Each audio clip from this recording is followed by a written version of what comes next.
It's that time again.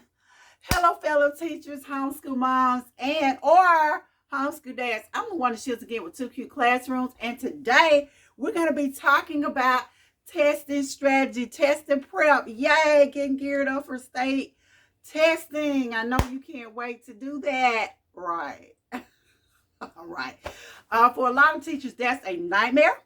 I actually happen to have loved testing because it was a time for me and my students to prove what we knew. But a lot of teachers get a little hung up on it. So we're going to talk about some things you can do to help you get you and your students prepped up for testing time. Number one of the first things we need to do with our students is stress to them the importance of taking their test, of taking tests seriously. You will be amazed at the number of students that just really don't care or they take testing lightly. But we need to make sure that our students are aware of just how important our state, local, or federal tests are. The next thing we want to do is make sure that our parents are also aware of how important our tests are. Again, I said it before, and I'm going to say it again. Parents are the most important factor we have engaging our students' academic success. So when our parents understand and emphasize the importance of testing, then our students will realize too how important they are. So what can you do to get your parents more excited or involved?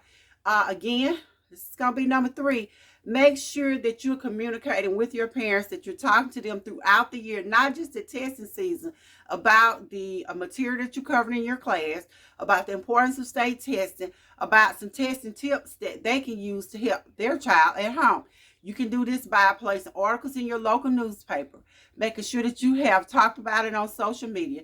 If you have a remind me, group me, or whatever it is, way that you get in contact with your parents, be sure that you are constantly communicating that throughout the school year. Be sure that you're letting them know that it's important that this child gets a good night's sleep before testing time. Make sure you're letting them know that it's important that this child is at school on time.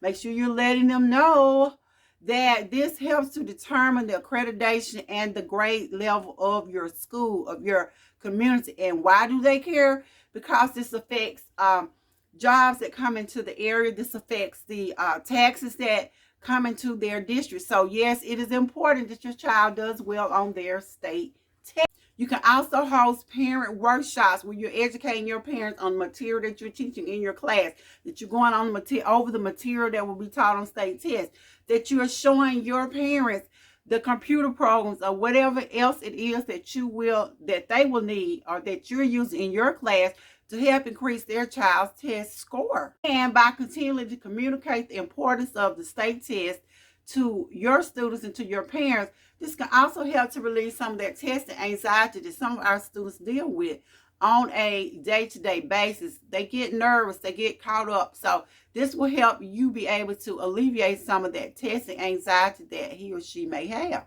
The next thing that you might want to do as an educator is to make sure that you have a testing bulletin board, or that you have a countdown to testing in your classroom, especially those last few months before state tests are due. Make sure that you're constantly reminding your students that this is coming up, this is important, this is something that we have to focus on.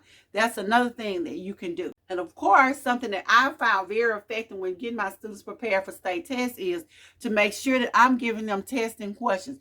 That when they've taken practice tests, I've gone back, I've looked at my data, I've examined the questions that they're struggling with, and that I'm giving them more and more of these questions. I'm giving it to them for homework. I'm giving it to them for a bell ring. I'm giving it to them for exit ticket. I'm giving it to them, giving it to them, giving it to them. And I'm making sure that I'm giving it to them in the same format in which they're going to see it on their state test. That way, when they see it, they're comfortable with it. And I always equate everything to basketball, playing basketball. You can't expect your team to show up at the state championship game, never have practiced, never have gone over strategies or drills, and get out there and win the state championship for you. That's why you're constantly having practice. You're practicing the same routines. You're going over the same skills over and over and over again. This will help to prepare them for the real thing. So if we've done all of these things, 1, start from day 1 talking to our students and our parents about testing. 2, kept our parents informed through newsletters, social media, group me apps, or remind me, or whatever, if we posted articles in our newspaper, if we have talked about it at PTO meeting, if we have had workshops for our parents, then our students should not be so anxious about state testing.